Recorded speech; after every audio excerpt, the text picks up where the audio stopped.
नमस्कार प्रेक्षकांनो, लग्नानंतर होईलच प्रेम या मालिकेच्या येणाऱ्या भागामध्ये जबरदस्त असा ट्विस्ट येणार आहे. तर प्रेक्षकांनो, इथे आता काव्याने खूपच हुशारीने पार्थला प्रेमाची कबुली द्यायला सांगितलेली असते.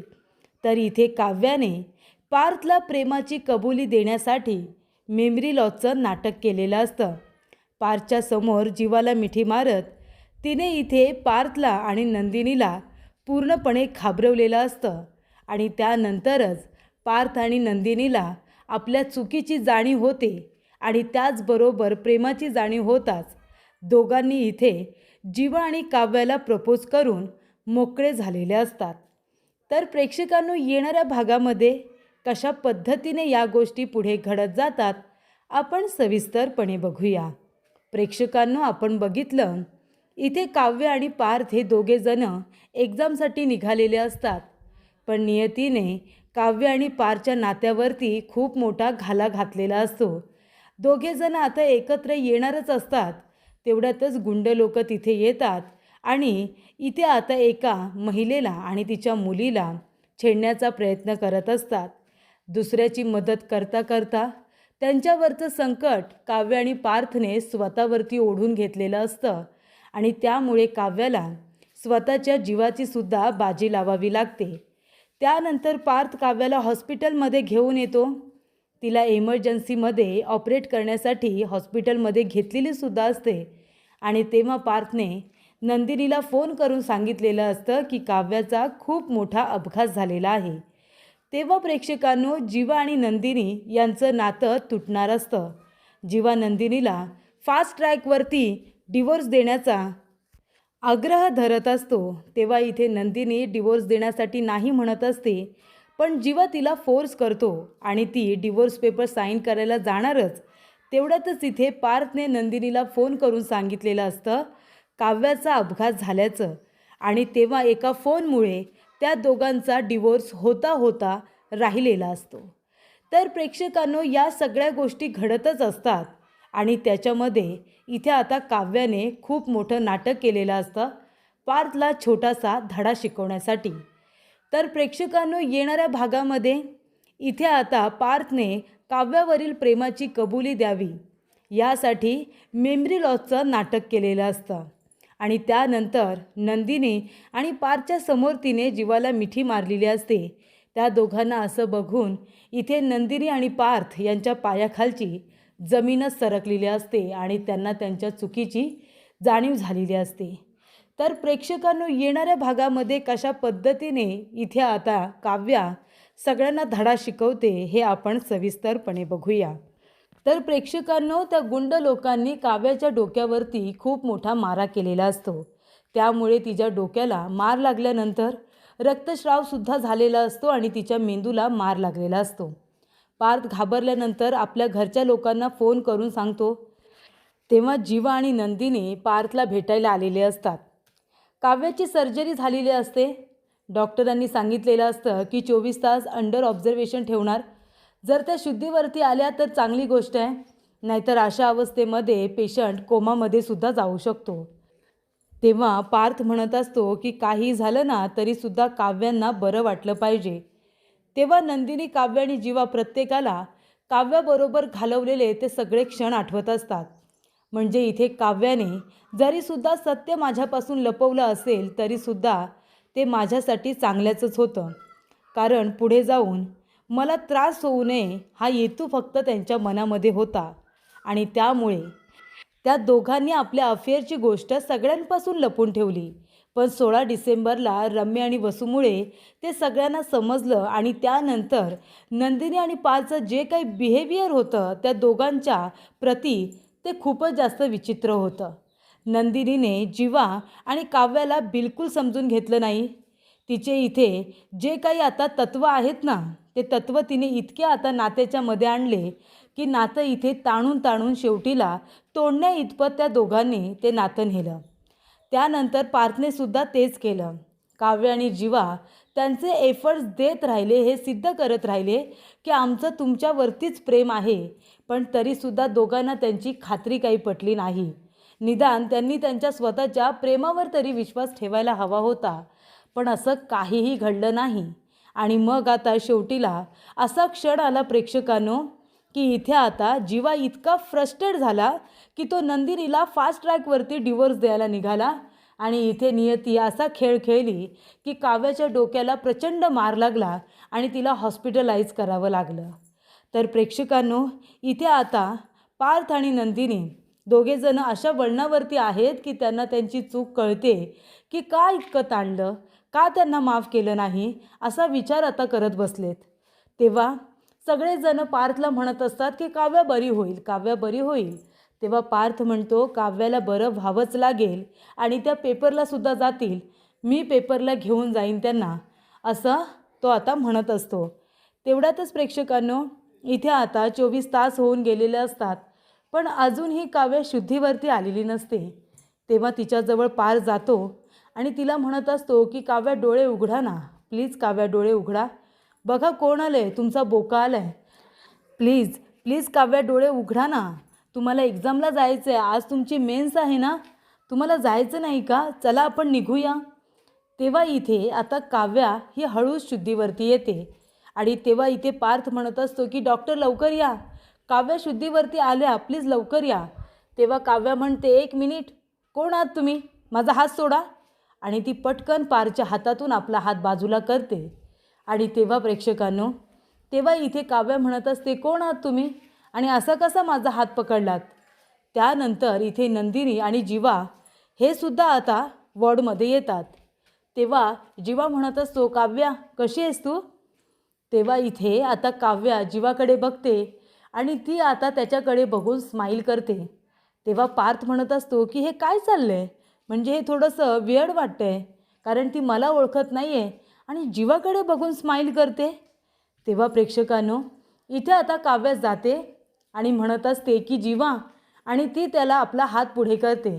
जीवा तिचा हात पकडतो आणि तिची विचारपूस करत असतो, कारण पार्थ परवानगी देतो की ठीक आहे, तू तिचा हात पकडू शकतोस. तेव्हा काव्या आता उठून बसते आणि लगेच इथे जीवाला काव्या मिठी मारते. नंदिनी आणि पार्थ समोरच मिठी मारल्यानंतर नंदिनी पार्थ एकमेकांकडे बघायला लागतात. तेव्हा काव्या म्हणत असते, जीवा कुठे होतास तू, तुला माहिती आहे का माझ्या डोक्याला काय लागले, खरंच मला कळत नाही आहे, माझा अपघात कसा झाला. तेव्हा इथे आता काव्या म्हणत असते, त्या गुंड लोकांनी मला मारलं का. जीवा तुला माहिती आहे ना, ते गुंड लोक मला त्रास देत होते, तेव्हा मी त्यांना मारलं होतं आणि तू सुद्धा मारलं होतंस, तुला लागलं नाही ना. तेव्हा इथे जीवा म्हणत असतो, काव्या मला नाही लागले, पण तू असं का बोलतेस, तुला काही आठवत नाही आहे का. काव्य म्हणते, काय आठवत नाही आहे, त्या गुंड लोकांबरोबर तुझी मारामारी झाली तेव्हाच लागलं ना मला. तेव्हा इथे सगळेजण एकमेकांकडे बघत राहतात, नक्की काव्याला झालं आहे काय. डॉक्टरांना बोलावलं जातं. डॉक्टर म्हणतात की मेंदूला मार लागल्यामुळे कदाचित ते काही काळ विसरून गेल्यात, म्हणजे त्यांचं मेमरी लॉस झालेलं आहे असं होतं. म्हणजे जर मेंदूला मार लागला असेल तर इथे व्यक्ती आपल्या आयुष्यातला महत्त्वाचा भाग विसरू शकते. तेव्हा इथे कदाचित तुमच्या लग्नाचा भाग असू दे किंवा चांगल्या मेमरीज असतील, पण ते विसरून गेल्यात. तेव्हा पार्थला खूप मोठा धक्का बसतो. पार्थ म्हणतो, मी खूपच उशीर केला असं वाटतंय. तेव्हा आता नंदिनी आणि पार्थ जीवा आणि काव्याला जेव्हा असं एकत्र बघतात ना बसलेलं वगैरे, तेव्हा त्यांना खूप जास्त वाईट वाटत असतं. तेव्हा इथे पार्थ म्हणत असतो, काव्या हे काय करताय तुम्ही, मला विसरलात का, मी आहे तुमचा बोका. टॉप 30 आर्किटेक्टपैकी मी आता टॉप 20मध्ये आलो आहे. तुम्हाला तर आनंद झाला होता ना जेव्हा मी टॉप 20 आर्किटेक्टपैकी एक झालो होतो, त्याच्यामध्ये माझं नाव आलं होतं, मला पुरस्कार मिळाला होता.